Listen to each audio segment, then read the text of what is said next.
네, 제가 준비한 내용은 다음과 같습니다. 먼저 전략형 파트너십 사업에 대해서 간략히 개요를 설명드리겠습니다. 그리고 금년 2월부터 시행되는 공모의 방향을 설명드리도록 하겠습니다.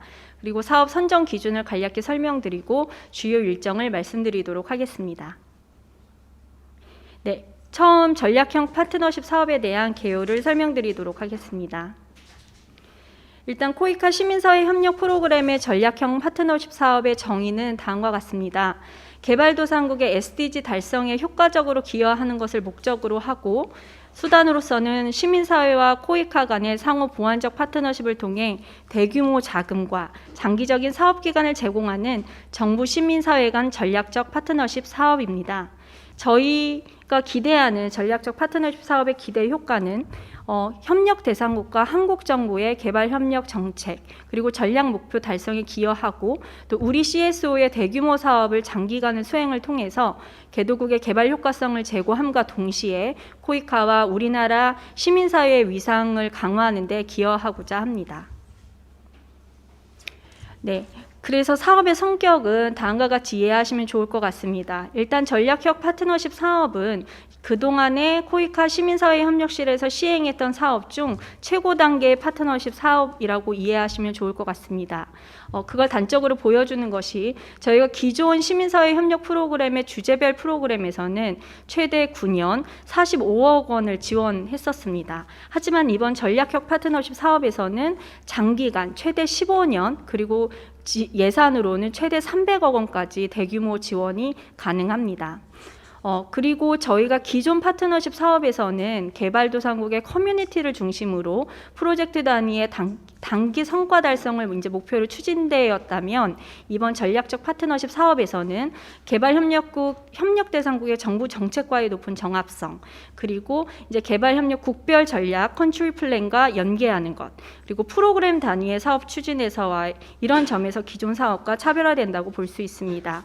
즉 OECD 다크 회원국에서 추진하는 포괄적 협약 방식의 사업으로 이해하시면 좋을 것 같습니다. 그렇다 보니 사업의 성격이 이제 정부 정합성을 굉장히 중요하게 여기다 보니 여러 가지 고려할 것들이 많이 있습니다. 그래서 이제 가장 한국의 국제개발협력 기본법을 시작으로 해서 현재 이제 곧 공개될 예정인 제3차 국제개발협력 기본계획 그리고 정부 시민사회 파트너십 기본정책 그리고 정부의 신남방 신북방과 같은 ODA에 대한 대외 정책 목표 그리고 취약국 전략이나 CPS상의 중점 분야, 그리고 코이카 전략 목표, 예를 들면 최근에 코로나19 상황을 맞이하면서 강조되고 있는 그린 ODA, 디지털 전환 등과 같은 이슈들을 코이카 전략 목표 안에 염두에 두시고 사업을 제안해 주시면 좋을 것 같습니다. 그리고 국가 선정은 국가는 1월 말에 발표 예정인 제3기 중점 협력국의 대상국으로 제안을 하고 있습니다. 이 중점 협력국은 아직 발표가 되지 않았기 때문에 1월 말에 중점 협력국이 발표되는 대로 자료를 게시하도록 하겠습니다. 네, 그럼 그 다음으로는 2021년 공모의 방향에 대해서 설명드리도록 하겠습니다. 일단 이번에 2021년도에 시작하는 전략형 파트너십 사업은 파일럿 사업으로 선정되는 점을 먼저 말씀드립니다. 오늘 공모 설명회를 시작으로 사업 신청서를 접수를 받게 됩니다. 저희가 이제 단계별로는 총 4단계의 심사를 갖게 되고요. 처음 2월 달에 제출하게 되시는 사업 신청서는 단체 소개서와 사업 예비 제안서 두 서류를 제출해 주시면 되겠습니다. 그래서 이제 1차 심사, 사업 심사를 통해서 자격 검증과 사업 예비 제안서에 대한 사업 타당성 여부를 심의받게 됩니다. 여기에서 통과한 사업에 대해서 통보가 갈 것이고요. 그 다음에 본 제안서를 제출해 주시면 됩니다. 그러면서 2차 서면 심사가 시작이 되고요.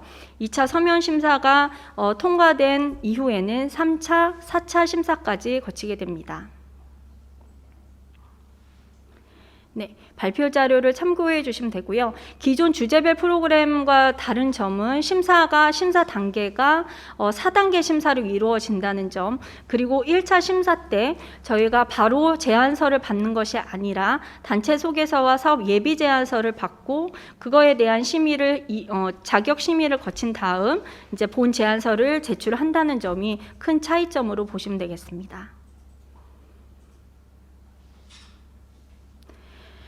네, 그 공모 방향에 대해서 기본 방향을 설명드리겠습니다. 일단 기본 요건에 대해서는 주제별 프로그램 기존에 이제 진행하였던 주제별 프로그램 사업과 크게 다르지는 않습니다. 즉 개도국의 빈곤 해소와 경제사회 개발을 목적으로 하는 개발협력 사업의 특성은 당연히 부합을 해야 하고요. 또한 우리 시민사회가 갖고 있는 민간 부문의 전문성을 활용해서 저희 사업의 효과성을 제고할 수 있는 사업을 제안을 해주시면 됩니다.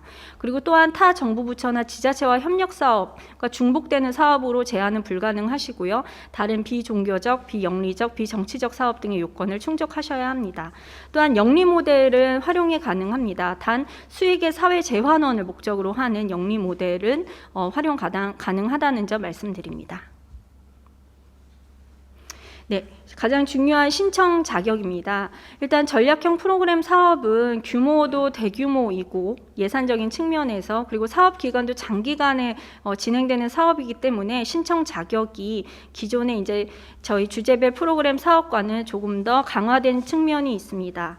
먼저 법적으로 등록된 시민사회 CSO입니다. 이 부분은 주제별 프로그램 사업과 동일합니다.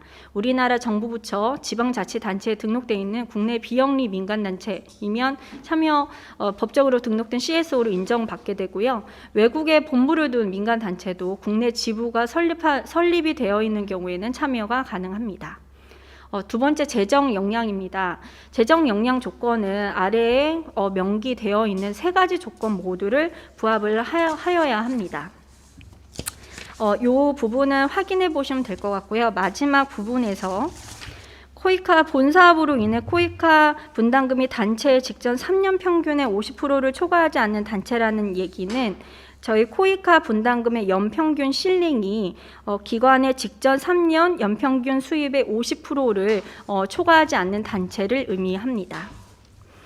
그리고 사업 경험으로는 저희 기존 시민사회 협력 프로그램, 사회적 연대경제 사업을 포함, 그리고 저희 국제질병퇴치기금 팀에서 운영하는 사업을 포함해서 2개 이상 사업을 수행한 기관이어야 하고요. 5년 이상의 수행 경험이 있는 단체로 한정을 하겠습니다.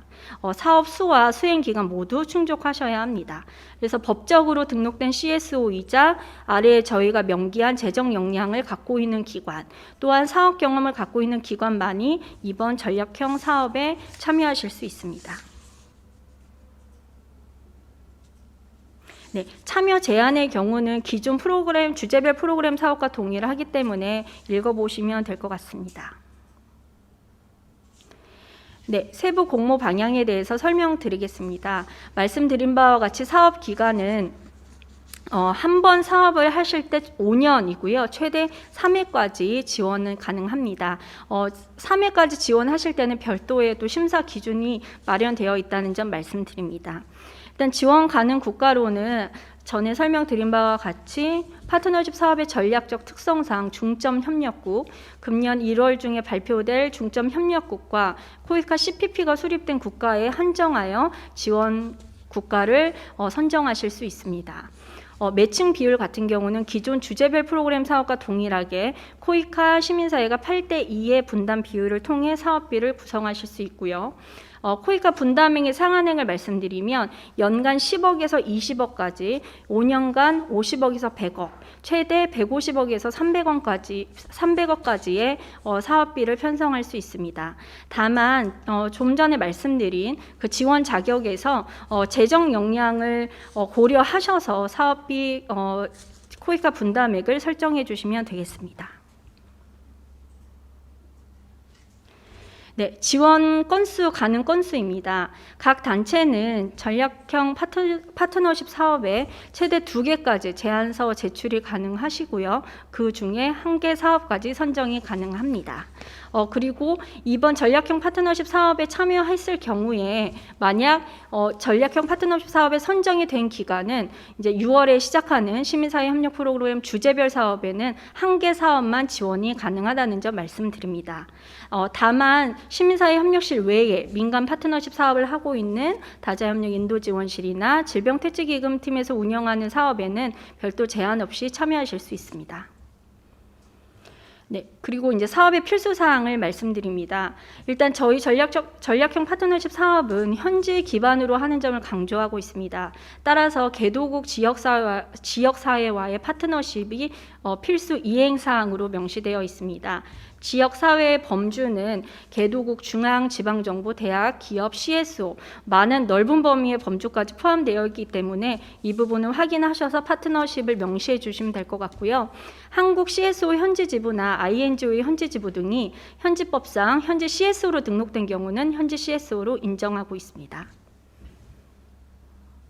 네, 그다음 컨소시엄입니다. 저희는 효과적인 그 민간 파트너들과의 결합 그리고 연대를 통해 개발 협력 효과성을 제고하는 그런 방향을 또 중요하게 여기고 있는데요. 컨소시엄은 기존 주제별 프로그램과는 조금 상이 다르게 이제 컨소시엄 사업은 공동 약정 주체로서 사업을 공동 기획하고 제안하고 이행하는 것을 의미합니다.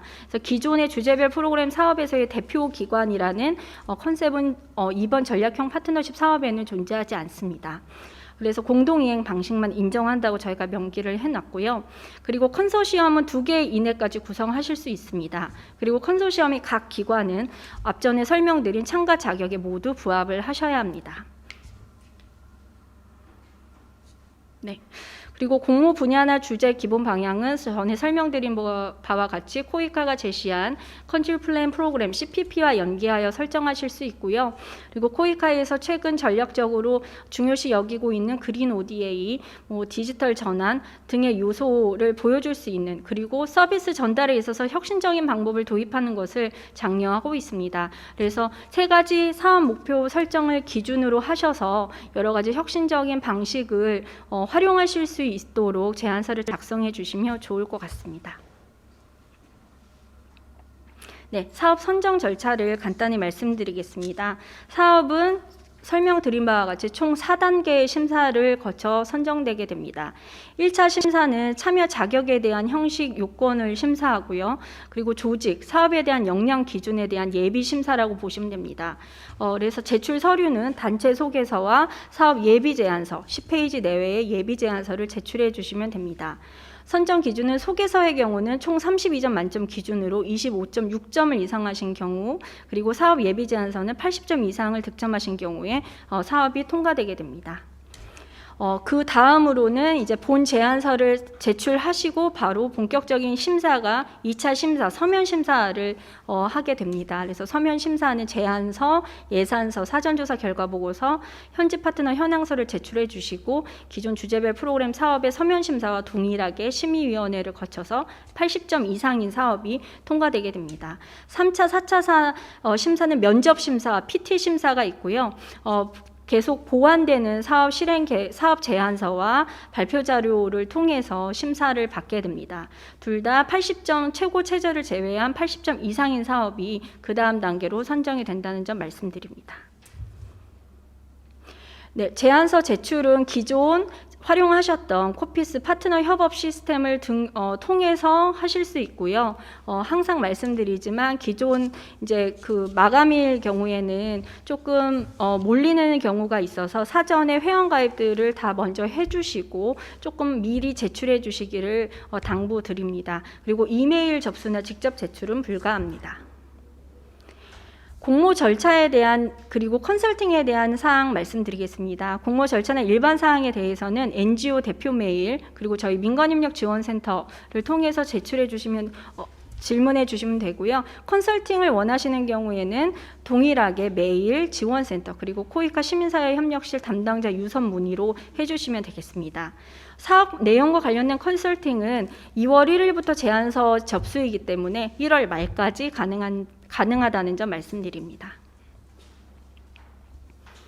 네, 주요 일정에 대해서 설명드리겠습니다. 오늘 공모 설명회를 시작으로 이제 공모 프로세스가 시작이 되었고요. 질의 및 컨설팅은 1월 말 기준으로 29일까지 가능합니다. 2월간에 이제 단체 소개서와 사업 예비 제안서를 제출해 주시고 이제 3월부터 6월까지는 1차, 2차, 3차, 4차 서면 심사부터 4차 심층 심사까지 이어지게 됩니다. 마지막 6월 말에는 이제 최종 후보 사업이 선정되어서 오리엔테이션, 실행 협의를 거쳐서 8월이면 사업 약정과 실행 계획이 확정이 됩니다. 그래서 3분기부터는 본격적으로 사업이 착수, 운영될 예정입니다. 네, 이상으로 주요 공모 사항에 대한 설명을 드렸습니다.